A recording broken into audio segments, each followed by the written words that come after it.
Halo bro, ketemu lagi dengan Mimin di berita update terkini MotoGP. Claudio Domenicali, CEO Ducati, menyatakan bahwa Francesco Pecco Bagnaia belum menunjukkan performa terbaiknya di dua balapan awal musim 2025. Menurutnya, kesulitan selama tes pramusim bukanlah kesalahan pembalap asal Italia tersebut. Domenicali optimis bahwa performa puncak Bagnaia akan terlihat mulai dari Grand Prix di Qatar.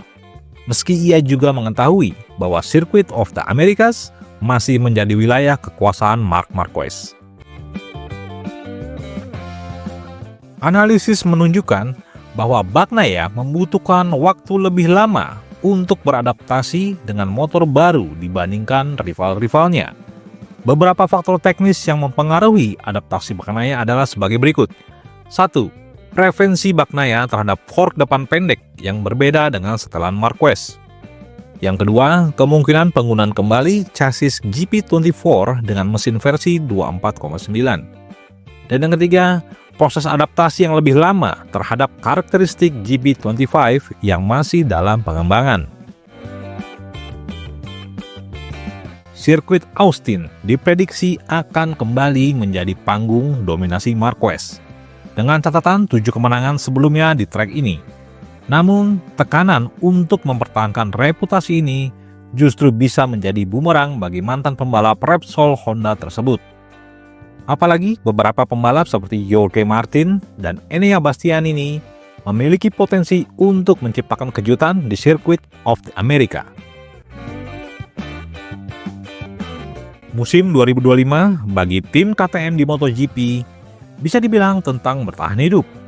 Mereka berhasil melewati tantangan, tetapi performa mereka belum mendekati level yang diharapkan. Lalu, apa sebenarnya yang terjadi? Dan bagaimana tekanan ini mempengaruhi rencana jangka panjang KTM, terutama dalam membangun tim di sekitar bintang muda mereka, Pedro Acosta, yang sudah menjadi bahan perbincangan di kalangan paddock. Musim ini dimulai dengan dua sirkuit yang sangat berbeda, Buriram dan Termas de Rio Hondo. Di kedua tempat ini, RC16 KTM terlihat memiliki keterbatasan mendasar. Ducati masih terlalu kuat, dan meski KTM berhasil mempersempit gap dalam kualifikasi, mereka masih jauh dari saingan utama mereka. Aprilia tampil lebih konsisten dan bisa dibilang sebagai motor tercepat kedua di grid saat ini. Honda yang bangkit justru memberikan tekanan lebih besar, terutama di paruh kedua balapan Argentina. Ada fakta menarik tentang KTM. Beberapa foto selama uji coba pramusim menunjukkan ban belakang KTM yang sudah sangat aus. Apakah ini kebetulan? Mungkin tidak, karena baik Brad Binder maupun Pedro Acosta mengeluhkan keausan ban belakang yang berlebihan saat akselerasi, serta ketidakstabilan motor secara umum. Masalah teknis pada KTM yang pertama adalah getaran ban belakang yang menjadi masalah besar sejak pengenalan ban Michelin baru tahun lalu. Hingga saat ini, masalah ini masih belum sepenuhnya terselesaikan. Dan pada akhirnya, Binder terpaksa harus merubah gaya berkendaranya. Masalah selanjutnya adalah ketidakstabilan RC16 yang membuat kedua pembalap KTM kesulitan beradaptasi dan menemukan gaya berkendaranya.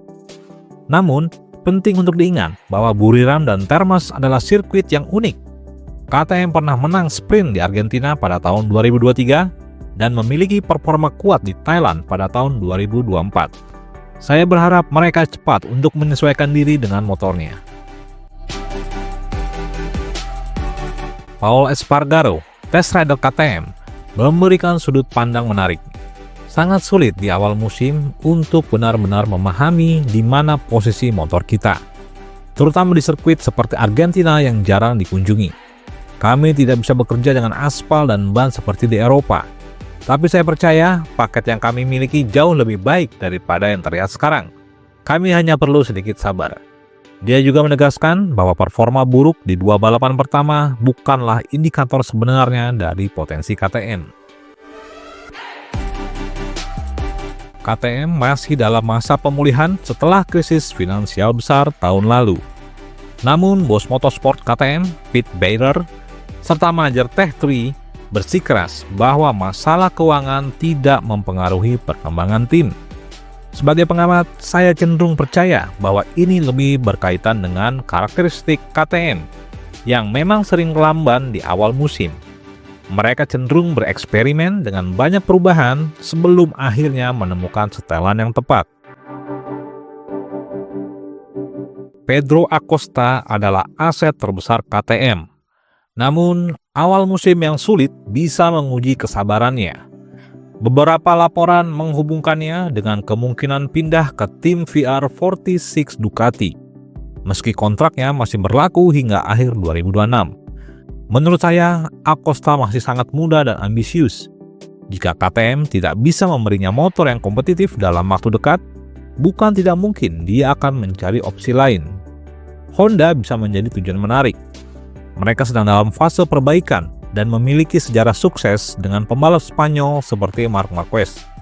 Namun, membeli kontrak KTM tidaklah mudah, kecuali ada tim dengan dana besar seperti Honda dan Ducati yang bersedia membayar klausulnya. KTM memiliki potensi, tetapi waktu tidak berpihak pada mereka. Jika ingin mempertahankan Acosta dan bersaing di papan atas, mereka harus segera menemukan solusi untuk masalah settingan motor dan kausan ban. Prediksi saya di Eropa, KTM bisa lebih kompetitif, terutama di sirkuit seperti Jerez dan Mugello. Jika tidak ada peningkatan dalam 5-10 balapan ke depan, tekanan pada tim dan pembalap akan semakin besar. KTM harus bergerak cepat sebelum musim 2025 berubah menjadi tahun yang hanya bertahan, bukan berkembang. Bagaimana menurut Anda? Apakah KTM bisa bangkit? Atau apakah Pedro Acosta harus mulai mempertimbangkan opsi lain?